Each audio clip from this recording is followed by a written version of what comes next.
There are lots of good reasons why a normal or sane person wouldn't do a tour right before or right after a typhoon, but I never claim to be normal or sane.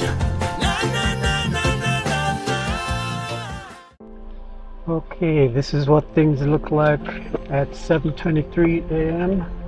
on Tuesday, October 10th, and we're in the middle of a Priority 1 typhoon warning, and I actually have a tour scheduled for today, so I'm scouting to see if it's still viable.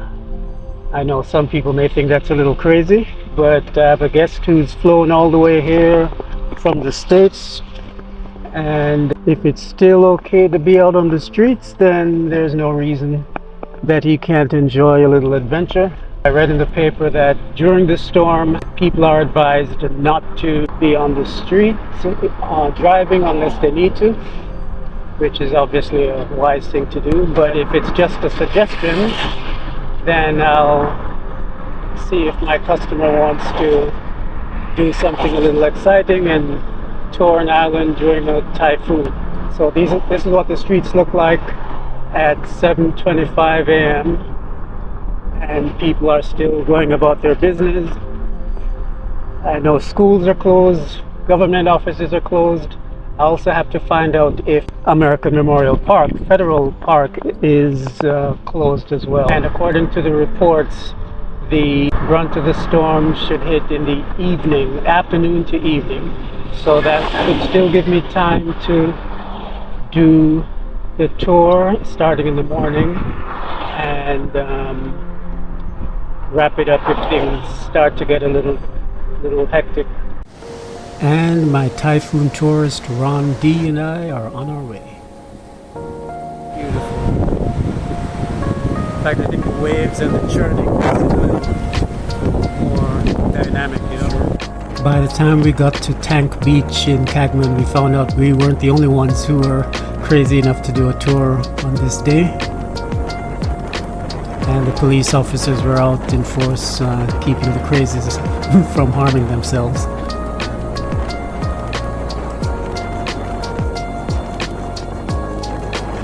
Things are starting to shut down a bit. It's now 12:12 p.m. We're in Cagman and ran into some police officers who instructed us that it would be sane to just sort of stay indoors right now. But we're still pushing through on our tour, heading up to Mount Tapachal to see what we can see. If we don't get a good view today, then we do have some flexibility to come back after the storm passes. So we were able to accomplish a good portion of all the sites except for up north to Marpi. So this will be where we might pick up on Thursday when we resume. Alright, right here on Mount Tapachal. And the winds are starting to pick up a bit. It's 1:45 right now. Let's see what we can see. Well, as expected, nothing much to see. Cloud cover is too low, so we'll have to do this one and up. And off we go. Thanks for getting me out of the house today. I mean, if on my own I wouldn't have said, let me go to Mount Tapachal today during a typhoon.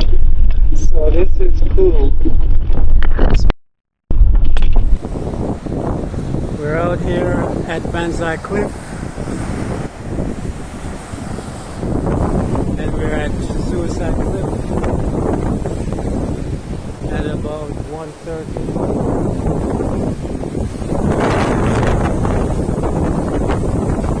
It's now about 2 p.m. Things are projected to get going around 3, so we're going to start wrapping things up now and continue after the storm.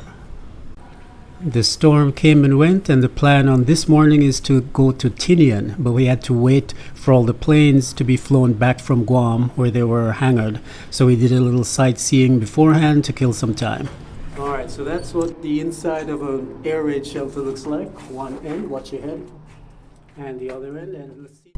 And then we're off to Tinian. So just stand right there. I'll get a good shot.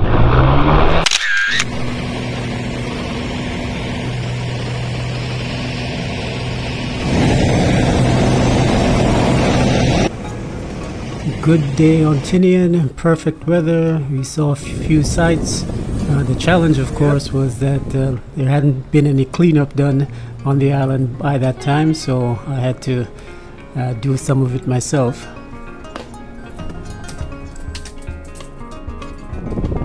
But fortunately, we did get to see everything we set out to.